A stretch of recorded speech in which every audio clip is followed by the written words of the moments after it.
inspiration needs direction. And I think that's a big thing that separates the men from the boys when you're writing songs.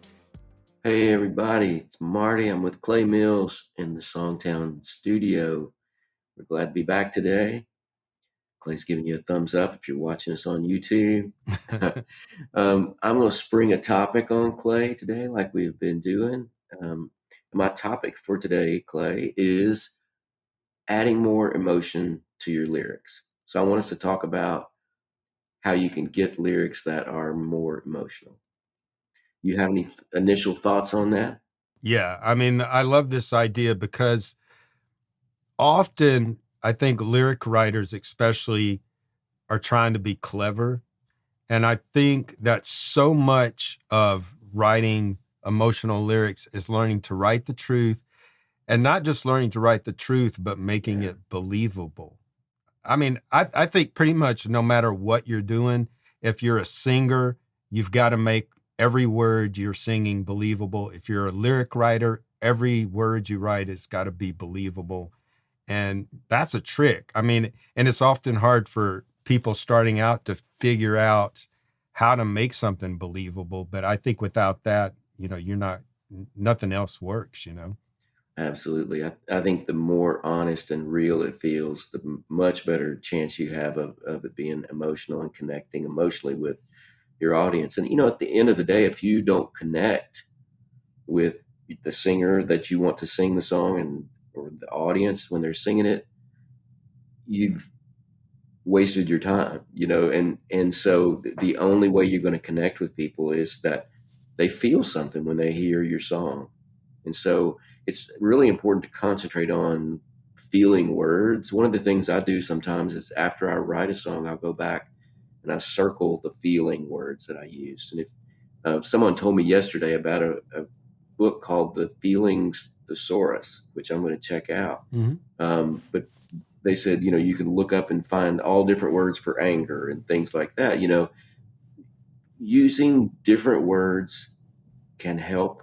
Using words that describe more depth, like if you say, it really hurt me when you left me, there's some emotion in that. If you say, I thought I would die when you left me, I go, oh, okay, that's a much deeper level of emotion. And, not every emotion that we describe in a song has to be deep, but the more vividly you can describe what the singer is feeling, the more the audience is going to feel it and understand it. So if we want the audience to understand that the singer didn't know how they were going to carry on when this person left them, we need to say more than really hurt me when you left me. Do you think today, Marty, I've noticed this, like just from over the years watching headlines or watching song titles, or it seems like the world is more dramatic now. Yeah. And so sometimes I think sometimes to reach people now, subtlety isn't always your best friend. I mean, I'm a big lover of subtlety, but I think, a lot of times today you've got to be a little bit more in someone's face with how you feel and how you think, and I don't think it's always been like that. But for me, I think today it's changed a little bit. Yeah, I think that's true. And I think too, I did like a 5-day workshop one time on public speaking, and I gave my speech, and the feedback was you're really understated in what you're communicating. It doesn't, what the content is good, but I'm not feeling it because it doesn't look like you're feeling it. Right. And they had me be, the teacher said, I want you to come out and be so dramatic that you think we're going to laugh at you. And I went out and I did the same speech that way, and people gave me a standing ovation. Wow. To me, it felt dramatically overstated, but to them, it just communicated that I really believed and felt what I'm talking about. And I think that happens a lot in our songs. We think, oh wow, I'm really describing pain in this, and someone reads it and goes or listens to it, and they like, doesn't seem like they're hurting all that bad, Right. That kind of thing. So I think it's really important to dig for emotion. I teach an advanced master class in which the emotion is the only thing we talk about. We talk about how to communicate different kinds of emotion, how to dig deeper for emotion.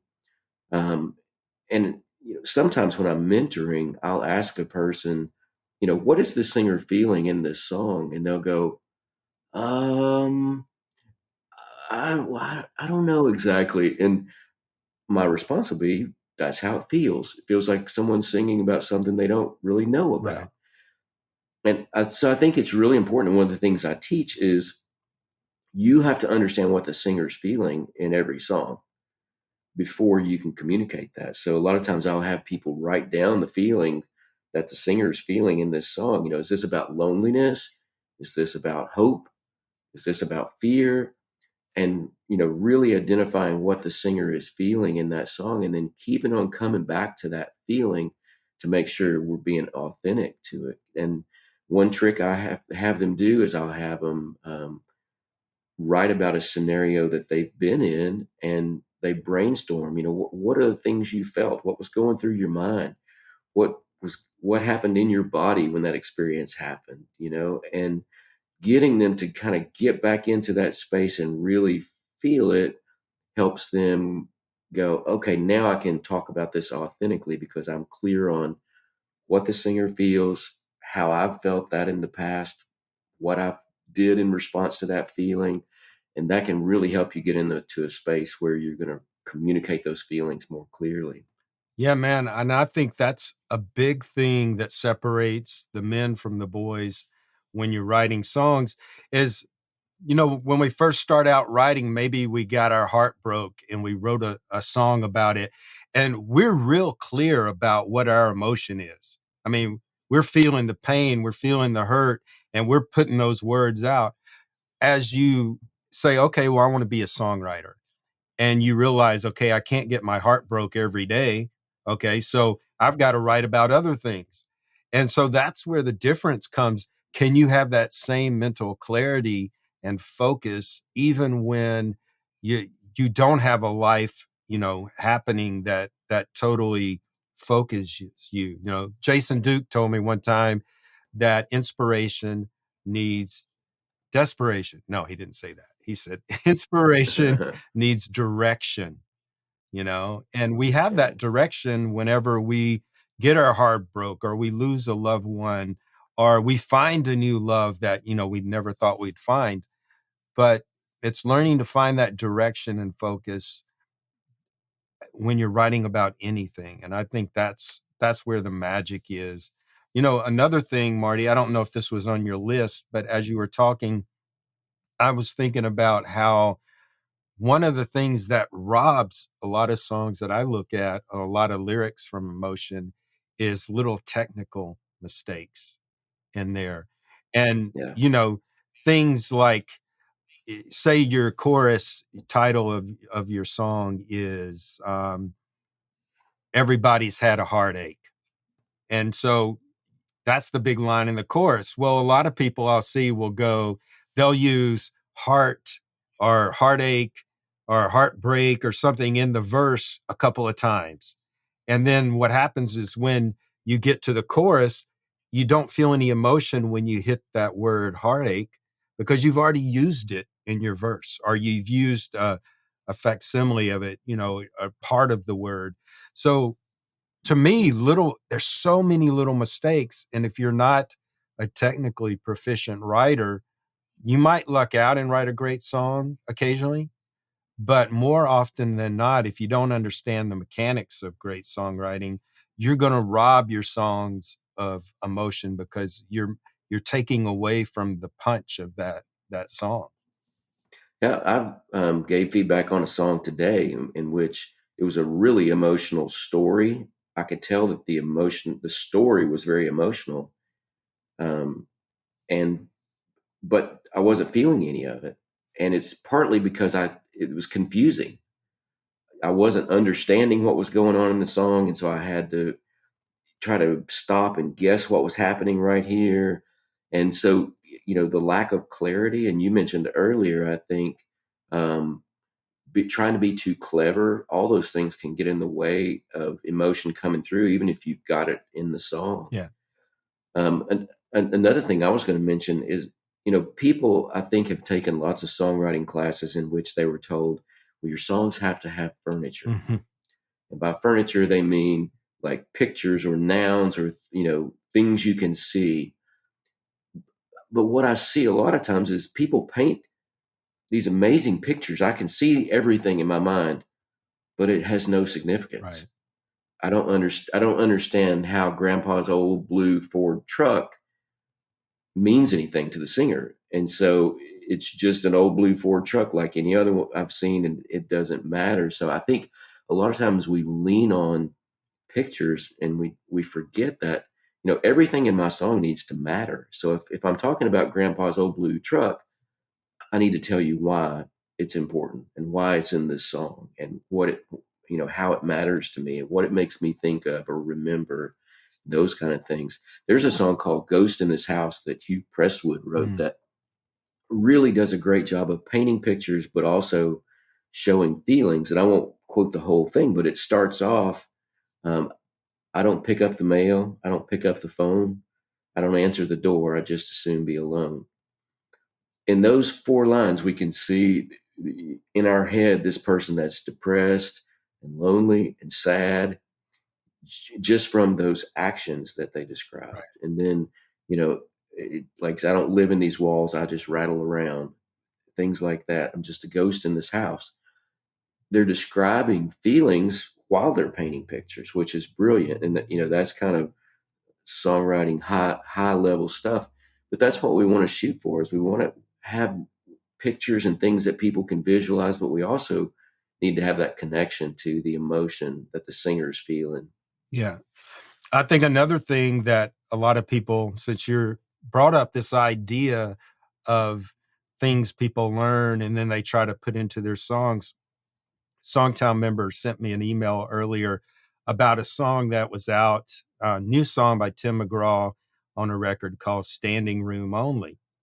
And they were perplexed because they were going, well, it doesn't talk about crowds and at my stadium show, and it doesn't have in there, you know, nobody shows up. If I was writing it, the first verse would have been about, well, I used to throw parties and nobody would come. And I said, well, the cool thing about this song is they're using standing room only at the end of the chorus to talk about basically when everyone's at my funeral, I want it to be a packed house because I lived a good life.